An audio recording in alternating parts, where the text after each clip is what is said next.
Some football matches are just that. They're just a game. But then there are those that are something else entirely. They go way beyond the pitch, turning into this incredible clash of history, culture, and identity. So today, we're going to unpack the story behind what is arguably the biggest rivalry in all of club football, El Clásico.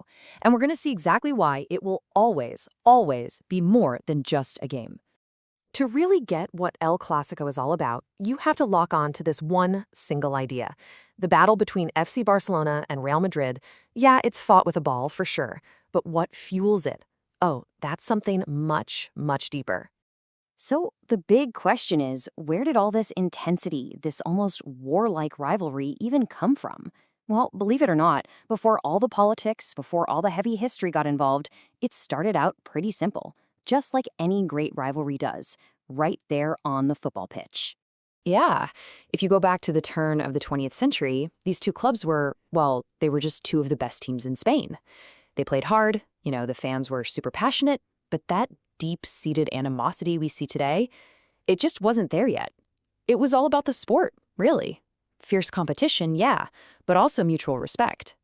But the whole political landscape of Spain was about to change, and that was going to change everything.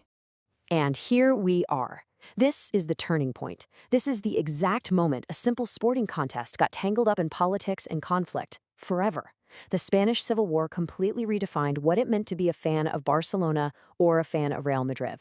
And when you look at this timeline, it's striking how fast it all happened. In 1936, the war kicks off. That same year, Barcelona's president, José Sunyol, who was a huge advocate for Catalan independence, was arrested and then executed by nationalist forces. I mean, just imagine that. And then after the war, you have the Franco regime, which lasted for nearly 40 years. And that just cemented the political identities of these two clubs. And this, right here, just lays out that divide perfectly. On one side, you have Barcelona. They became Més que un club. That's Catalan for more than a club. They were this vessel for Catalan pride, a real symbol of resistance against the central government in Madrid. And on the other side, Real Madrid. Now, whether it's fair or not, they became seen as the team of the establishment, the team that represented Spanish nationalism and the power of the Franco regime. So here's the absolute crucial point.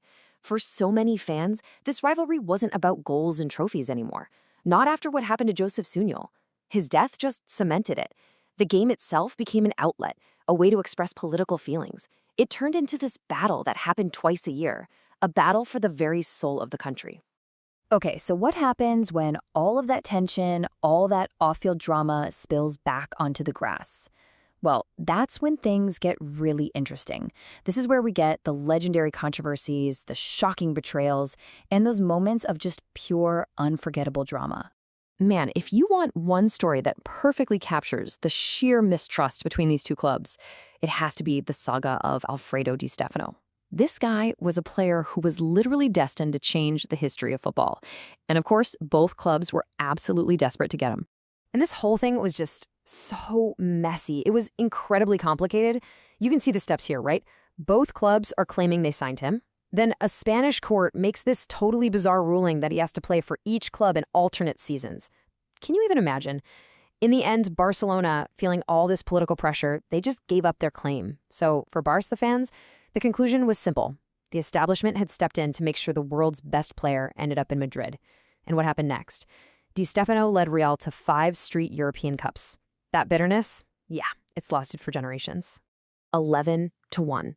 Just look at that scoreline. This is another one of those permanent scars. So back in 1943, Real Madrid beats Barcelona 11-1. Now, to this day, Barcelona insists their players were intimidated by state security forces both before and during the game. So for Madrid, it's this legendary, historic win. For Barca, it's a raw symbol of political oppression. Two sides to every story, right? But you know what? Tides can and do turn. And the arrival of the legendary Dutchman Johan Cruyff in the 1970s, that was like a seismic event. As a player, wow, he brought this flair and he brought victories. But it was his time as a manager in the 90s that truly, truly changed everything. His famous dream team created this revolutionary philosophy, this beautiful, possession-based, attacking football that became Barcelona's DNA. And it was a direct challenge to Madrid's long-held dominance. 5-0. In this rivalry, there is no scoreline more symbolic than 5-0. Cruyff's dream team famously handed that result to Madrid, and of course, years later, Madrid would return the favor. It's become the ultimate benchmark, right? It means total humiliation for one side and the ultimate bragging rights for the other. All right, let's fast forward a bit. Football starts becoming this massive global business, right? And El Clásico transforms with it. It goes from being this Spanish political drama to being the world's biggest yearly sporting event. And it was fueled by superstars, insane media hype, and some really, really intense personalities. Look, if the Di Stefano thing was the original sin of this rivalry, then Luis Figo, he was the modern-day betrayal. This guy was Barcelona's captain. He was their hero, their icon.